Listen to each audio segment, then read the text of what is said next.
Welcome to today's video, which is all about things I wish I knew when I started playing Animal Crossing New Horizons. Make sure to watch me on Twitch, where I stream Animal Crossing New Horizons daily. My Discord and social media are linked down below in the description box. So this video is all for people who are just starting out. These tips are things that people think is common knowledge, but it actually isn't, and I wish I knew before I started playing. These are things that are probably not covered in other videos, things that people think are common knowledge, but they're really not, and I think it's important to know these things before actually starting the game. There's probably other videos that are better for covering exactly what to do on your first and second day, your first week or so, that could take you step by step, but these are just the little things in between that people don't usually cover. Tip 1, your first 5 villagers will not have their real houses. Every villager has their own unique custom house that either shows off their personality or is just really cool. But your first 5 villagers will have starter houses, which are kind of basic and include the simplest furniture and items. Each of the homes are based on their personality type.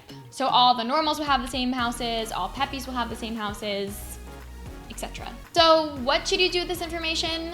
The point is that you should not fret over your first 5 villagers. If there's a villager that you love more than anyone and you want them on your island so badly, then you should not include them on your first 5 villagers because their house will never be their real house. And don't you want them to have their unique, beautiful custom house instead of a basic starter one? So for example, Apple, we all know how much I love Apple. She was not one of my first 5 villagers, and I feel very grateful for that because her house is great, covered in apples, and I would be really upset if she just had a basic starter home. But I do have Tad and Broccolo, and I love them so much, but they do have starter homes, so I probably will have to get rid of them eventually because I just hate their houses. Of course, you can always try to hunt for them again on Mystery Islands, but it will take a lot of time. So for your first 5 villagers, I would just pick people that you like, but you don't necessarily want to live on your island forever. You should be ready to let go any of your first 5 villagers. This might seem counterproductive if you want to start the game with villagers that you love. If you don't really care about their houses, then go for it and just get whoever you want. The outside of their houses will always be the same, regardless of whether or not they're the first 5 villagers, but the inside will be a basic starter house if it's one of your first 5 villagers. I think the key is to find people that you like, that you think are cute, but you don't love, that you wouldn't cry over if they left. Speaking of your first 5 villagers, your first 2 villagers that you start the game off with will always be a Jock and Sisterly villager. And you can restart the game as many times as you want until you find your perfect pair. But make sure they're not too perfect or you won't get a great house. So in the beginning of the game, Tom Nook talks to you about how you can go to Mystery Islands and you might find a villager waiting for you. When I first started playing the game, I didn't really understand the whole concept of villager hunting, which is one of the most fun parts about Animal Crossing. You can go to as many Mystery Islands as you want, talk to as many villagers as you want, and choose exactly who you want. Just talk to them once and find out who they are. Don't talk to them twice because then they'll ask you the big question of whether or not they should move to your island. And if there's someone you want, do not leave them behind. Make sure you definitely ask them to move in before leaving the island or it will not save. You will not find them again until, who knows how many tickets. But the whole point of villager hunting is to take as many tickets as you need to find your perfect villager. But like I said in the previous tip, make sure the first 3 villagers that you hunt for aren't perfect because their house will not be. After starting the game and getting your first 2 starter villagers, within the next few days, Tom Nook will give you 3 plots to put down. You can actually start villager hunting right away if you have Nook Miles tickets instead of letting them autofill. If you put down all 3 plots, you can actually villager hunt for all 3 villagers at once. For example, you can go to as many Mystery Islands as you want, find your first villager, go back to the airport, and go to another Mystery Island, and there'll be another villager waiting for you. And you can do this until you find all 3 villagers. The thing to remember is that this is a unique day. After this, you can only hunt for 1 villager per day, even if you have multiple plots down. So you don't want to put multiple plots down per day after this, because it might autofill, and you'll get a random villager. Your 6th villager will be your campsite villager, and they will have their normal house. When it comes to your 7th villager, you can start seriously villager hunting, because your 7th will have their unique house. And so will the 6th, but the game pretty much chooses it for you, since your first campsite villager will be moving to your island, whether you like it or not. But I know in the beginning you may not have that many resources and materials and Nook Miles tickets, so I encourage you to go online, go on Discord. You can join mine and always ask me or anyone in my community for some Nook Miles tickets or materials. Try Reddit. There's so many wonderful people in this Animal Crossing community that will be more than willing to help you. When I first started, I posted on Reddit. I said, I don't know what I'm doing. Please come help me. Give me, whatever you can. And I had so many wonderful people come to my island to give me materials and Nook Miles tickets, and it was so heartwarming and a really great way to start the game. But if you want to share your dodo code online, don't post it publicly. Make sure you're individually messaging people so you can control how many people are on your island. Your island layout. When you're looking at the maps in the beginning, it might seem overwhelming, but in Animal Crossing New Horizons, there's a thing called terraforming, where you can basically transform anything on your island. You can build cliffs, you can destroy them, you can make waterfalls, you can make rivers, ponds, and you can basically change your island however you want it to be. Except you cannot move your resident services, you cannot move your airport, and you cannot change the river mouths or where the beaches are located. You can't terraform on the beaches, unfortunately, so they're pretty much set in stone once you start the game. So when you're looking at the maps, the most important thing to look at is where your resident services and airport are located, and try to think about what you might do with your island. Do you want a nice grand entrance leading right from your airport to your resident services? Do you want it to be far away? Do you want it to be closer together? And you should also look at the river mouths because you can't change those, and see if they're in a good location. And another thing to consider is the beach rocks. All the rocks on the side of the beach you cannot ever change. So if you're looking for a certain rock pattern, if you want it to be like a bigger rock on the side of your beach, you're looking for smaller ones, pay attention to those as well.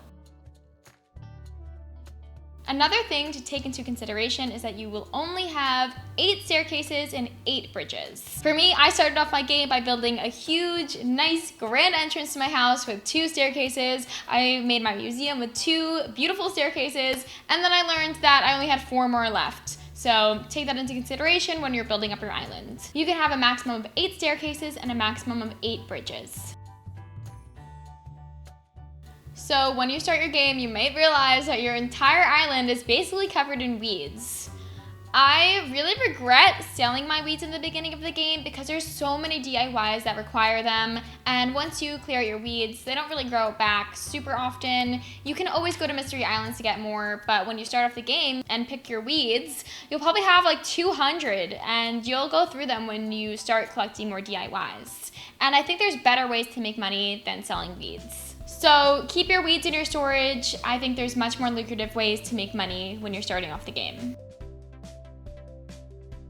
I think critter hunting is a great way to make money. You can also sell seashells and go sea diving. I think sea diving is probably the best way to make money out of all types of critter hunting. Everything you dive for usually sells for like 1,000 bells or more, I would say, or at least, a good amount. So I would suggest sea diving. And in the beginning, when you only have the flimsy tools, it can be really annoying because they break so often, but your wetsuit will never break. And since you don't have a vaulting pole until a couple days into the game, another way to get to the other side of your island is by buying a wetsuit, and you can swim to the other side of your island.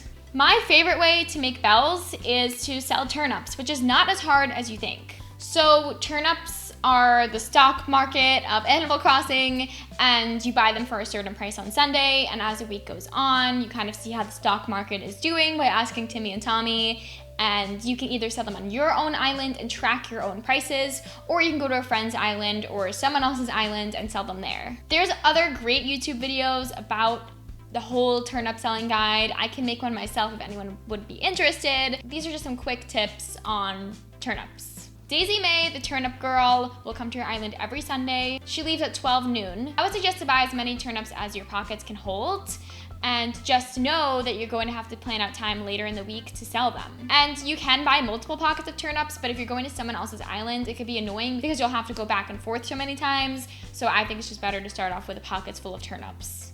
I've got a pocket full of turnips. And for turnips, know that you cannot put them in your storage, which is really dumb, but you can put them in your storage. And be aware that people coming to your island can steal your turnips. So what a lot of people do is they put them outside and fence the area, or just drop them in your house because no one can take things from your house. There's websites out there where you can find other islands with great turnip prices. I don't know if they're officially approved by Nintendo or Animal Crossing, but they're out there if you want to use them. They're very valuable, or just, grab some friends and make a little community of turnip people. Turnip people, turnip people. And track your prices with your friends. You can also join my Discord and make some friends there. And the most important thing to remember with turnips is don't time travel with turnips. They will spoil if you time travel backwards and then forwards again. If they're spoiled, turnips are not valuable and you lost all your money. But I would just suggest to totally just don't time travel at all. It's better to be safe than sorry. Don't time travel with turnips.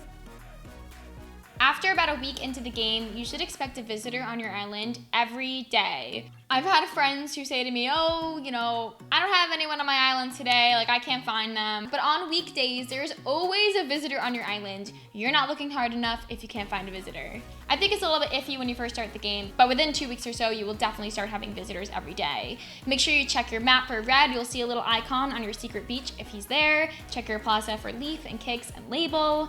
And CJ, Flick, and Sahara are walking around your island, so that's where it gets tricky. You really have to look for them sometimes.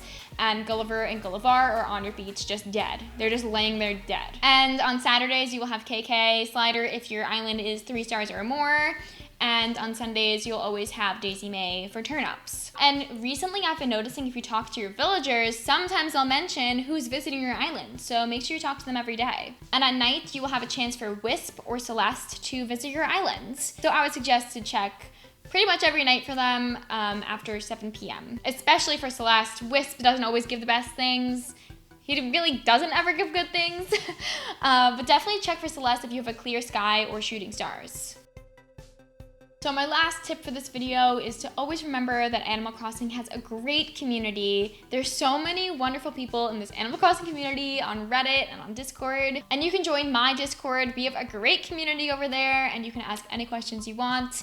And if you're ever looking for anything, you can reach out to us, reach out to me there.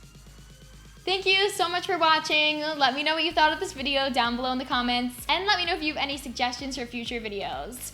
Don't forget to watch me stream on Twitch daily and join my Discord, and all of my social media links are linked down below in the description box.